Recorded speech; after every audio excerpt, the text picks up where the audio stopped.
উত্তরাঞ্চলের কোটি কোটি মানুষের স্বপ্ন। বহুল আলোচিত তিস্তা নদী ব্যবস্থাপনায় 12,000 কোটি টাকার একটি বৃহৎ প্রকল্প বাস্তবায়নের পথে রয়েছে। এতদিন ভারতের বাধার মুখে ফাইলপত্র চাপা পড়ে থাকলেও ডিসেম্বরের মধ্যেই বাংলাদেশ চীনের মধ্যে এই প্রকল্পের চূড়ান্ত চুক্তি সম্পন্ন হবে।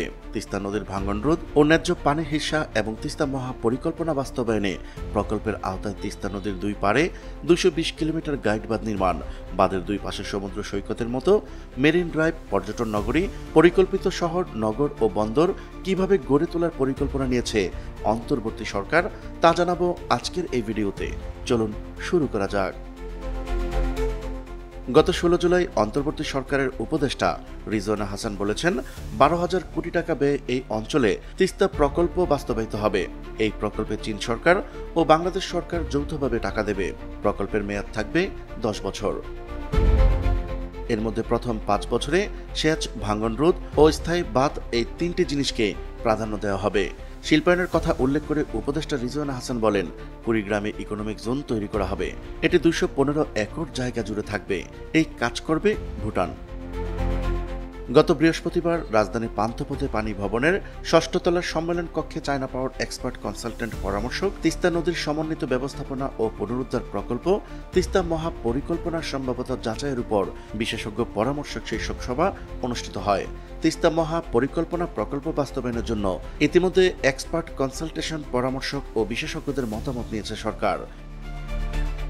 আগামী অক্টোবরের মধ্যে তিস্তা মহাপরিকল্পনার ডিজাইন চূড়ান্ত হচ্ছে। বিশেষজ্ঞদের ওই সভায় 5টি মূল বিষয়ে চূড়ান্ত আলোচনা করা হয়। এরপর সুপারিশ সরকারের কাছে পাঠানো হবে। সরকারের অনুমোদনের পর অর্থনৈতিক সম্পর্ক বিভাগের মাধ্যমে চীনা কর্তৃপক্ষের কাছে প্রস্তাব পাঠানোর প্রস্তুতি নেওয়া হচ্ছে।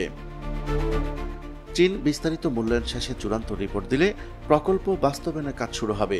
এই প্রকল্প বাস্তবায়ন হলে তিস্তা পার হয়ে উঠবে পূর্ব চীনের জিয়াংসু প্রদেশের সুকিয়ান সিটির মতো সুন্দর নগরী।